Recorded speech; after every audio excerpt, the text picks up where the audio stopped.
Could the income tax, the IRS, and even the Federal Reserve be completely abolished here in the United States of America? And could it happen quickly? The answer is most definitely yes, because I think we're all learning, hopefully, at least all of my listeners and audience are very well aware that it seems that anything is possible. You know, there was a time not too long ago when I would have said there were certain limits to both good and bad. I want to take you back real quick before we get into this story. I want to take you back to 2020, early 2020, just around the time when the pandemic was ramping up, before lockdowns, before any of that stuff. If you had asked me certain questions, I would have been wrong on all of them. And I take pride in not being wrong very often. But I definitely would have been wrong. If you had asked me, would the American people, especially conservatives, would they be willing to completely give up their freedoms, to stay in lockdown over a disease, regardless of the mortality rate? Would they allow themselves to lose all of their freedoms, essentially? To be told who was essential and who was not? Or would people rise up? And I learned during what was supposed to be a rally that there weren't a whole lot of us out there. Not nearly as many as I would have thought. I attended a rally. I was supposed to be, I didn't quite help organize it, but I was supposed to help promote it. We got the word out. We had RSVPs from thousands of people. Press came out to this rally. We were going to a city hall here in California, and we were going to make our voices heard regarding the lockdowns. And there were more press there than there were patriots. There were more people taking pictures and filming the embarrassment than there were actual people there, actual patriots, ready to fight back, ready to make our voices heard. And that was a shocker to me, because I had participated in such rallies in the past, similar rallies, Tea Party rallies, for example, and they were pretty easy to organize. But once government started cracking down and saying, oh, you're not essential, so you can't be out here. You have to only get one roll of toilet paper per day, and you have to wear a mask and stay 6 feet apart and get injected with an experimental mRNA vaccine because, hey, this disease seems to kill the occasional person. I would not have known it or believed that it was possible had I not seen it with my own eyes. I would not have believed that a disease such as COVID would have been able to prompt mass vaccination. I would not have believed that over 80% of the population would get at least one jab for a disease that posed very limited risk to anybody under the age of 50. Almost no risk to children. And yet, it did prompt millions of kids to get injected by their parents and their doctors. I wouldn't have believed it, but I learned very quickly that the fortitude of the American people was not nearly what I thought it would be. Not in a situation like that. Not, especially considering the facts were very, very crystal clear to anybody who would look at them. There was no need for lockdowns. There was no need for face masks. There was no need for injections. And there definitely wasn't a need for social distancing. We've seen examples of other nations, Sweden, for example, that did not participate in the draconian activities that we did. Their end results were far better than ours. Go figure. But again, I would not have expected it, not because of take the science out of the equation, and let's focus on the freedom. I know that when I was growing up, that it couldn't have happened, could not have happened, period. I mean, we weren't perfect by any means. We had our own set of problems, but there's no way that we would have been willing to, at those numbers, I should say. It's not saying nobody would have, but I would say that the injection rate would have been probably closer to 60 or 70%. I would say that there would have been much more defiance to the draconian rules. We've learned that in 2020, that something I thought was fairly impossible was very possible. And it wasn't the fact that the election was stolen that I knew was possible. It was the fact that despite mountains of evidence demonstrating widespread, ubiquitous voter fraud, a massive amount of voter fraud, that the truth could not penetrate the shield of lies that had been placed around it. I could not believe that. I witnessed it. I participated in it. I lost accounts over it. I still, to this day, am pretty sure that I am the first person to ever get banned on Spotify for expressing an opinion that was not illegal, an opinion that was not destructive. It was an opinion regarding the election. Now, granted, I was pretty vocal about it, but I got banned, and I even got a phone call from a phone call that I can't discuss, from somebody who said that they supported what I was doing and that it wasn't a unanimous decision to ban me from not only Spotify, but also Transistor and some other podcasting system. I would not have thought that they could have gotten away with it, but I was wrong. And as it turned out, I'm very glad that I was wrong, because in 2020, had we gotten our way, had my prayers and my actions, my prayers been answered, my actions have been heeded, my words had been heeded, had that been the case, then we would be in trouble. Right now, today, we'd be in big trouble. You know why? Because President Trump, had he been allowed to rightly win the election, then we would have maintained Mike Pence as the vice president. We would have still had Bill Barr as the attorney general. We would have still had people like Christopher Wray running the Federal Bureau of Investigations. We wouldn't have this amazing cabinet that we have today. Nor would President Trump have this massive mandate that he has today. As a matter of fact, today we would probably be faced with President Gavin Newsom or Gretchen Whitmer or somebody like that. It would have been disastrous. We did not get our way, praise God, that his will was done. President Trump's election victory in 2020 was stolen, and here we are today with this massive, wonderful situation that we're currently in. What about Roe v. Wade? I would have guessed very wrong. I would have said there's no way that Roe v. Wade gets overturned in my lifetime. I'm still alive, so we're still in my lifetime, and Roe v. Wade was overturned. Praise God for that one as well. Point being is that anything seems possible. Had you asked me a few years ago if it was possible to abolish the IRS, get rid of the income tax, I would have said no way. No, we'd have to. It'd take a 2-generation plan to make that happen. What about the Federal Reserve? I would say absolutely positively not. It's a private corporation, can't be done. Nothing we can do. We're stuck with them forever. We can fight it, but they have more control over the government than the voters or even the government itself. That's what I would have said.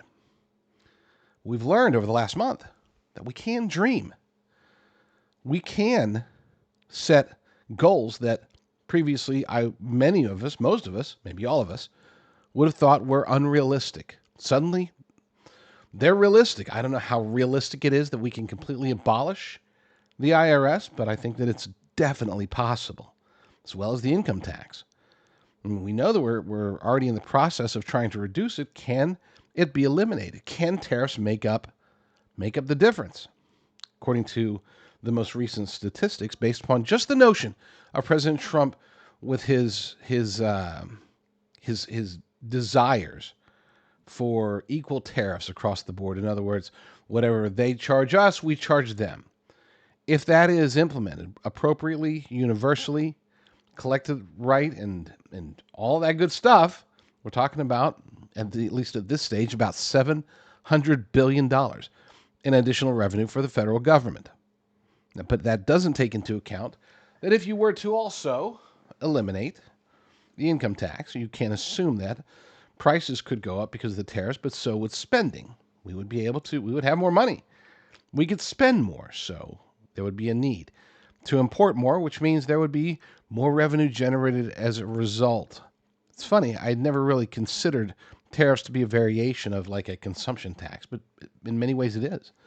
The more we buy, the more tax in the form of tariffs are collected. That's a discussion for some of the day. What about the Federal Reserve? Is it truly immune? Does it truly own the citizens of the United States of America, as many of us have speculated over the years, over the decades? Maybe, maybe not. But again, we're talking about a new era. It's generally speaking, when candidates, especially presidential candidates, and even politicians, they don't have to be running for office. They can just come up with these grandiose ideas, these grand plans, and they always stick some crazy, cool, sort of awesome, but mostly cheesy name to it, such as the new golden era here in the United States of America. Well, it appears that such a dream is possible. As a matter of fact, I can't see it being stopped unless there's some sort of catastrophe. And of course, only if God wills for it to stop, or if he stops willing for it to continue, however you want to word it. Just imagine where we are compared to where many of us thought we were going to be. Even those of us, look, if you're going to sit out there and say, you know what, I knew that it was going to go down like this. I've been, I had this guy tell me, look, I've been following Trump since the escalator. I knew that it was going to be like this. And I asked him, I said, so then why wasn't it like this in the first term? Why was it so? And let's be transparent. Let's not be revisionist with our history, especially compared to what we're seeing today. The first term of President Trump was not fantastic. Was it better than Joe Biden? Was it better than Barack Obama? Was it better than George W. Bush or Bill Clinton or George H.W. Bush? Well, yeah, but talk about a low bar to set. Sure, it was better. We got tax cuts, but we still didn't repeal Obamacare. We didn't finish building the wall. We didn't do a lot of things. Don't get me wrong, there was some great stuff that happened during President Trump's first term. But there was a lot of bad stuff that happened as well. So if this person who's been following and rooting for President Trump since coming down the escalator, I ask, why did all of these great things that are happening today, why weren't they done that first term? And the answer, of course, is that we have a better President Trump today. And I would argue that better President Trump is clearly more redefined, better mandated, and perhaps more under the full will of God, because it's clear, to me at least, that President Trump is here for a reason. I think, as of today, it appears that reason is good, which is why, to me, there is no reason for us to not dream about, hope for, and even work towards getting rid of the IRS, getting rid of the Federal Reserve. There's a reason why the income tax and the Federal Reserve came about 112 years ago, almost at the exact same time. That reason is because they are intertwined. The income tax is not to pay for government action. That's not true. We always, my taxpayer dollars are paying that. My taxpayer dollars are paying that. That is inaccurate. That is not true. The Federal Reserve and the money that we borrow as a nation from the Federal Reserve pays for everything. All our tax dollars do is pay to service the debt to the Federal Reserve. That's it. Technically speaking, if we follow the money along the entire path, our taxpayer dollars pay interest, pay to service the debt. The debt that we continue to accumulate is what pays for stuff. This was designed to grow. It was designed to become too massive for us to be able to service it at some point. In other words, it was designed to be finite. It was designed to fail. And we are so close to that failure being realized, which is why when I say, hey, let's dream because, let's dream of getting rid of the IRS and the Federal Reserve and a whole bunch of other stuff, because it seems like we're in a good time for dreaming with President Trump out there and Elon Musk and all the other guys doing their thing, right? That's not the only reason. The only reason is because we don't really have a choice. We don't. The other option, the foul, devious option, the option that I would have said was almost a certainty just 2 or 3 months ago. I would have said we would have eventually be falling under the disgusting and cataclysmic scenario of fully embracing, because we've already partially embraced it, fully embracing modern monetary theory. That is the direction that we have been heading for a very long time.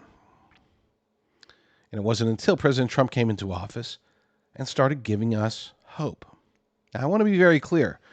Nothing that President Trump or Elon Musk or Tom Homan or Marco Rubio or Pam Bondi or Kristi Noem or any of them, nothing that they do can succeed unless it is the will of God for it to succeed. But conversely, nothing they do will fail if it is the will of God for it to not fail, which is why I say always, best thing we can do is to pray. Pray for our nation. Pray for clarity and discernment for our leaders. Pray that those who want to do us harm, whether us as a nation, us as individuals, us as a people, pray that their plans, their machinations, their actions are thwarted. We must continue to pray. And a lot of people, especially obviously if you're not a Bible-believing Christian, you see no benefit in that. But if you are a Bible-believing Christian, I would ask you to please put all of us as a nation in your prayers every day. Every prayer should include a mention of protection and discernment and wisdom for President Trump. Same thing for Elon Musk. Let them do God's will, not our will, not even their will. Have them pray. Pray that they will do God's will, because only then can this nation fully be saved. Now, I know a lot of you out there are already, you're fuming. You don't want to hear these words. You don't want to hear anything that I'm saying, which I'm surprised that you're still listening if you fall under that category. But know this, know and understand this, that we are in a time, a very unique time in American history. And when I say unique, I'm not using that word as in, there hasn't been much like it. I'm using it in the textbook definition of the word. By very unique, I mean it has never happened and likely will never happen again, where we as a nation have an opportunity without catastrophe to be fundamentally changed. We've seen the nation changed during catastrophe, obviously, during the Civil War. For example, we saw the nation change. Following 9/11, we saw the nation change. Following COVID, or during COVID, we saw the nation change fundamentally. But now we don't need a catastrophe or an event of any sort for fundamental change to happen, because the catalysts are already there. The people are in place. The confirmation yesterday of Kash Patel finalized, in my books, finalized the key pieces. There are other pieces. There are plenty of confirmations to go. But Kash Patel was the one that I thought, if we can just get him and Tulsi Gabbard and RFK Jr. and Pete Hegseth and all the other controversial picks, if we could get them in, we should be okay. And we're doing better than okay. We have opportunities. Things are looking good. So we have to keep that going. That was a very long introduction to an article that this is one of Michael Snyder's, I would say, most important articles. Not necessarily his most astounding. He does write some pretty crazy things. Nor is it even his most intellectual. These are things that are relatively straightforward, but he words it in a way that is necessary. He alerts us, because we don't need to be taught this. We need to be reminded of the fact that this is the time when those big changes can be made. The article's titled, The Answer to 1913 is 2025. 3 charts that show why the income tax, the IRS, and the Federal Reserve should all be abolished. Apologies for that. What a horrible time for my phone to not be muted. It's funny, it wasn't muted in a previous segment, and I was in the middle of reading at the time, and so I couldn't get it turned down, and then, of course, my phone goes again. Apologies, very unprofessional. Why the income tax, the IRS, and the Federal Reserve should all be abolished. Most Americans don't know that for much of U.S. history, there was no federal income tax, and there was no central bank. But now everyone assumes that we must have a federal income tax and a central bank in order to have a functioning society. Today, there are just a handful of nations that do not have an income tax, and more than 99% of the entire population of the globe lives in a country that has a central bank. Of course, the two work hand in hand. A central bank creates a spiral of borrowing that is meant to be unbreakable, and an income tax is necessary to service payments on the debt spiral. It is not a coincidence that a federal income tax and the Federal Reserve were both established in 1913. Since that time, we have piled up the biggest mountain of debt in the history of the world, and that is precisely the outcome that the system was designed to produce. I'm going to link to this article in the show notes. I encourage you to read it. It does tell us, I would say, quite a bit about what our future could hold. But I return to the notion, the idea, the fact that we shouldn't limit our hopes and dreams for the nation. Not anymore. If it took you a day, a week, a month to come to that conclusion, ever since President Trump was inaugurated, so be it. But I would say that at this point, 99% of America-loving patriots who listen to the sound of my voice, 99% of you, should realize that impossible things have already taken place in recent years, and especially over the last month. Impossible things. Things that hadn't been done before, unprecedented, unique. And understanding that, it is our, I think, responsibility to dream big, to strive for even greater things, to support those who will help us to achieve those greater things, and above all else, to pray to God that it is His will that we can make these things happen. Because if there's ever a time in American history where we can abolish the Fed, abolish income tax, start generating our revenue through tariffs and other means, if there was ever a time, it is now. We haven't seen a time like this over the last 112 years. We may never see a time like this in the next 112 years. But today, in 2025, we have that opportunity, which means that we have that responsibility to do everything we can to make it happen.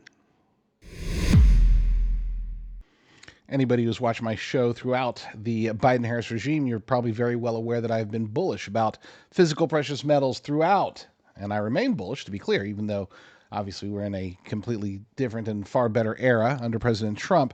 I still remain bullish about gold and silver, and you can see in the spikes in prices recently of gold and silver that I have good reason to be. But here's the thing. When it came to cryptocurrencies under the Biden-Harris regime, I was very skeptical, always have been, because I just didn't trust them.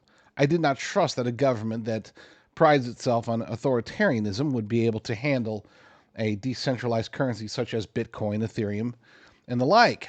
Well, now we are in the Trump era, and all of a sudden I'm bullish. Bullish about crypto and the potential future there, especially as it pertains to one's retirement. Now, I think everybody and their dog is aware that they can back their retirement with physical precious metals such as gold and silver. I've been promoting that for a while. You can always go to jdrgold.com for that. But the addition, now that we are in 2025 and things seem to be very much on their way in the direction that we expected them to go economically under President Trump, all of a sudden, I am now bullish about protecting and potentially growing your retirement accounts through cryptocurrencies.